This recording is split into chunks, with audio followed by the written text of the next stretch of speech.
Zurück zu meiner Frage nochmal. Sind Sie schwer vom Verstand, Herr Hitler? Was ist los? Ihre Frage, ich verstehe Sie akustisch nicht. Geistliche Geschichte. Was ist los? Herr Hitler? Bitte. Also, wir haben über Gerichte gehört, dass es Schwarzgeld ist. Ja gut, also wenn Sie in diesem Beruf tätig sind, da gibt es diese Mächtigkeit, die Sie beseitigen müssen. Ne? Sind Sie enttäuscht vom FC Bayern München?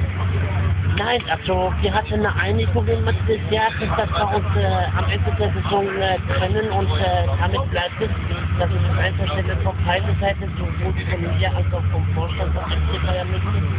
Wie sehen Sie die Chancen von FC Bayern München in den nächsten Jahren mit Jürgen Klinsmann? Ich denke mal, dass wir einen starken Kader haben und der spielt dann auch ein ganz guter, auch wenn er noch keinen Verein übernommen hat. Das war Okay. Was wollen Sie denn mit persönlich jetzt Ihre Karriere? Wie wollen Sie die fortsetzen? ja gut, ich habe jetzt zwei Möglichkeiten, einmal im Fernseher weiterzumachen. Bei Premiere wahrscheinlich, oder? Das weiß ich noch nicht, da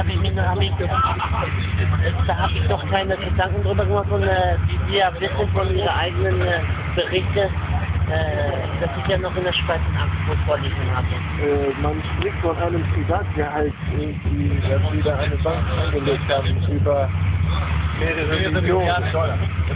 Ja gut, also wenn das auch der Fall wäre, dass es Sie ja nicht interessieren würde, weil das mein Privateigentum ist.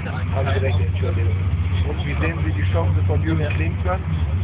Ja gut, also man hat ja auch kritisiert, dass er bei der Weltmeisterschaft ganz professionell gearbeitet hat. Und Das war ein kleiner Ausrutscher. Wir geben das Wort wieder an München.